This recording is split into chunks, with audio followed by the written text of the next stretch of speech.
let's jump into the bihemispheric structure of the brain, because that's also the soil on which all these ideas will grow. And so we have these neurological facts that you've studied and put together in a remarkable way, because that seems to be sometimes far beyond what one person alone can hold in their mind. But there are these neurological facts that we will, of course, unpack.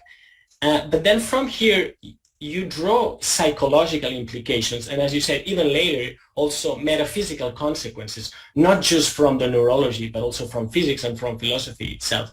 So maybe we could discuss a bit now, or as much as needed, what are these neurological facts, and probably advancing one of the usual criticisms of the split brain hypothesis and what it means, which is that, well, fine, sure, they're split and they're all these inhibitory connections and so on, but people may not be so comfortable saying more than that, as you were saying at the beginning, like drawing real world consequences of what's purely, in a way, neuroscientific data. But let's not say that there are two brains and two minds and two ways, because that seems hand-waving. I think it's not at all, and probably that's a foundational stone of your whole argument. I think it will be very useful for everybody to realize, and for us to explain, for you to explain us that, yes, there has been some pop psychological understanding of it, and you're not saying that. You're saying something more precise and more potent in a way. So it's a good time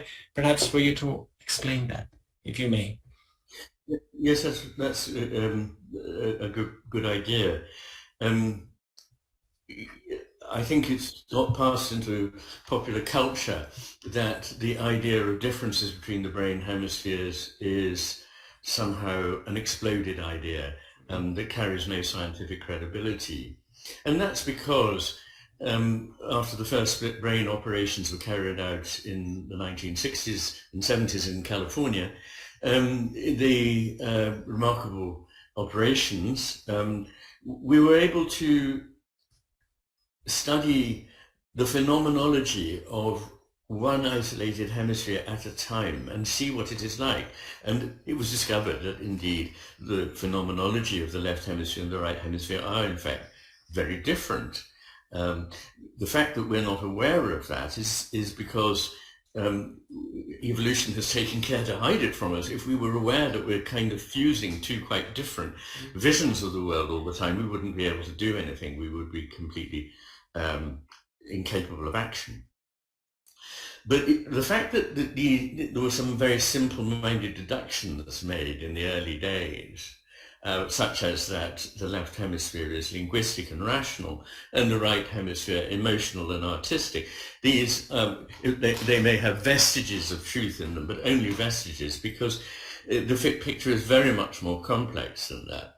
And each hemisphere, in fact, deals with everything, including reason and emotion, and including creativity and reason.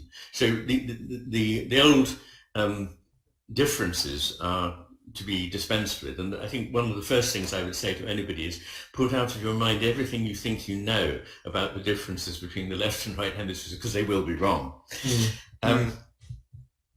So it is an important distinction to make, and I'm not just following up the old vision.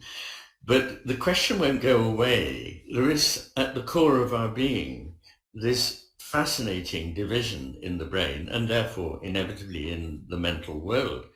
Why is it there? And what is its nature? And I unpack those ideas in the, whatever it is, 9 chapters, I think, of part 1. And we'll probably look at those in greater detail on another occasion.